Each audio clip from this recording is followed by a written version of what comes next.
তাহসিনেশন ভাই রাজাকার 2.0 নামে একটা ভিডিও পাবলিশ করছে, যেটা নাকি আমাদের বাংলাদেশের কিছু নামি দামি ইনফ্লুয়েন্সার নামে নরপশুদের নিয়ে তৈরি, যাদেরকে আমরা অনলাইন রাজাকার উপাধিও দিতে পারি। তারা কিন্তু বিভিন্ন সময় ইমোশনাল ভাবে ছাত্রদের সাথে গেম খেলে গেছে এবং স্বৈরাচারের পক্ষে বিভিন্ন সময় তারা দালালি করছে ছাত্রদের বিপক্ষে।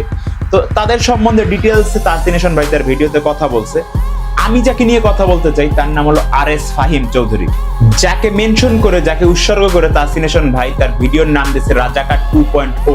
আমি আমার এই ভিডিওটা তোকে উৎসর্গ করে বানিয়েছি এবং এই ভিডিওটার নাম আমি দিয়েছি রাজাকার 2.0। আপনারা আরো একটু ক্লিয়ার হবেন যখন RS ফাহিমের এই কল রেকর্ডটি আপনারা সুন্দরভাবে শুনবেন। সেই লাশের চিৎকার শুনে হাসছিল এক বিবেকহীন অমানুষ। আমি তো গভর্নমেন্টের সাপোর্টে সব পুলিশ কথা কইলাম তো ভাই বিপদে বইরা আসি একটা কি করবো, আমি তো দেশের বাইরে নামবো রাজীব ভাই যেমন ফায়ার করে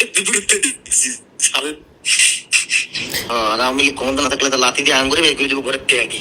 RS ফাহিম চৌধুরী অসহায় ছাত্রদের বুকে যখন গুলি চলছিল তখন সে বিদেশে বসে তার সন্ত্রাসী লিডারের নাম নিয়ে হাসে, আর দেশ স্বাধীন হওয়ার পর সে দেশে ফিরে ভিডিওর মাধ্যমে সবাইকে বুঝাতে চায় সে নাকি ছিল ছাত্রদের পাশে। তাসিফ ভাইয়ের হাতে পুরো স্ক্রিপ্ট, তাসিফ ভাইয়ের হাতে স্ক্রিপ্ট যেগুলা কারা করতেছে কি নিয়ে ভিডিও বানাই দেবো।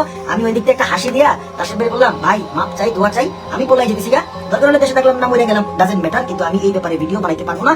আমার যদি খুঁজেও এটার মধ্যে নাই, তাসিফ ভাই বলছে আমি এটার মধ্যে নাই, তাসিফ ভাই ক্লিয়ার আমি সেটা পারবো না, তাসিফ ভাইয়ের মতো এখান থেকে। আর আমাদের মতন বোকা যারা আছে তারা বিশ্বাস করে নিয়েছিল RS ফাহিম চাপের ভিতর ছিল, হুমকির ভিতর ছিল এবং বিপদের ভিতর ছিল। এই জন্য তারা ইউটিউব এবং ফেসবুক কিংবা টিকটকে অনেকভাবে অনেক ভিডিও RS ফাহিমের পক্ষে শেয়ার করেছে আর লেখছে যে কিভাবে একজন বন্ধু বন্ধুকে হুমকি দিতে পারে, মানে RS ফাহিমকে নাকি হুমকি দিয়েছে তার বন্ধুরাই। তো এই ভিডিওগুলো প্রকাশ করছে, কিন্তু আমরা পরবর্তীতে তাহসিনেশন ভাইয়ের ভিডিওর মাধ্যমে জানলাম যে RS ফাহিম আসলে কত বড় একজন। RS ফাহিম সে একজন মানুষের রূপে ছাত্রলীগ। আসলে কল রেকর্ডটা না শুনলে আমরাও RS ফাহিমকে নির্দোষী ভাবতাম। তো আমি আর এইসব অমানুষদেরকে নিয়ে কিছু বলতে চাই না, শুধুমাত্র একটা কথাই বলতে চাই, এরা মনুষ্যত্ব বিক্রি করেছে, কেউ 30,000 টাকার কাছে, কেউ বা 3 লাখ টাকার কাছে। এখন দেখার বিষয় হলো এরা কি নতুন নাটক নিয়ে সবার সামনে হাজির হয় নাকি তাদের ভুলটা স্বীকার করে ক্ষমা চায়। নাটক কম করো প্রিয়।